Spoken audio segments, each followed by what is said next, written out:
சௌசௌ காய் வந்து பருப்பு போட்டு கூட்டு வச்சு சாப்பாட்டில் போட்டு பிணைஞ்சி சாப்பிட்ற மாதிரி எப்படி வைக்கலான்னு பார்க்கலாம் வாங்க. ஒரு 150 கிராம் துவரம் பருப்பு, ரேஷன் பருப்பு கூட எடுத்துக்கலாம். அது நல்லா கழுவி வாஷ் பண்ணிட்டு கொஞ்சோண்டு மஞ்சத்தூள், 1 டீஸ்பூன் சீரகம், அந்த சௌசௌ காய் தோலை உரிச்சிட்டு அதை சின்ன சின்னதாக கட் பண்ணி வச்சுக்கணும். சௌசௌ காய்,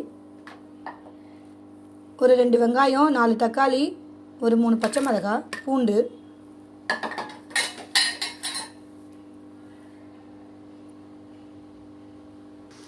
ஒரு 2 டீஸ்பூன் காரத்துக்கு மிளகாத்தூள்,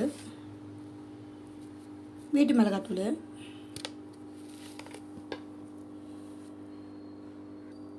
தேவையான அளவு உப்பு,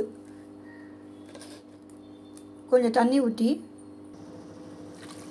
தேவைக்கு தண்ணி ஊற்றிட்டு அதை கலக்கி உப்பு காரம் பார்த்துட்டு குக்கரில் மூடி ஒரு விசில் வச்சு 10 நிமிஷம் சிம்மில் வச்சிடணும். ஒரு விசில் வந்துச்சு, 10 நிமிஷம் சிம்மில் வச்சிடணும். பாருங்கள், இந்த அளவில் சௌசௌ காய் பருப்பெல்லாம் வெந்துருச்சு.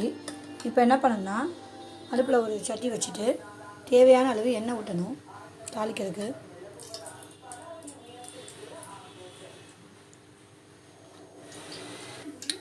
எண்ணெய் நல்லா காஞ்சிச்சு. கடுகு, கருவேப்பிலை, சீரகம், வெந்தயம், மிளகு போட்டு தாளிக்கணும்.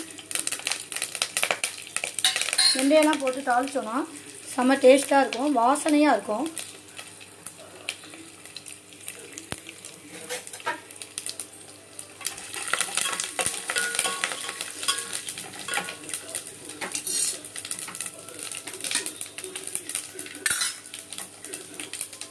நல்லா பொரிஞ்சதுக்கப்புறம் நம்ம இந்த கூட்டை தூக்கி அதில் ஊற்றிடணும். இங்கே பாருங்கள், செம்ம சூப்பராக சௌசௌ காய் பருப்பு கூட்டு ரெடி ஆயிடுச்சு. இங்கே பாருங்கள், செம்ம சூப்பராக சௌசௌ காய் பருப்பு கூட்டு ரெடி ஆயிடுச்சு. இது சாதத்துக்கு செம்ம சூப்பராக இருக்கும். இதுக்கு ஒரு 2 அப்பளம் வறுத்து வச்சு கூட்டுக்கு சாப்பிட்டோன்னா செம்மையாக இருக்கும். சாப்பிட்லாம் வாங்க. இந்த வீடியோ பிடிச்சிருந்துச்சின்னா லைக் பண்ணுங்கள், சப்ஸ்கிரைப் பண்ணுங்கள், கமெண்ட் பண்ணுங்கள், பெல் சிம்பலை ஆலில் போடுங்க. தேங்க்யூ.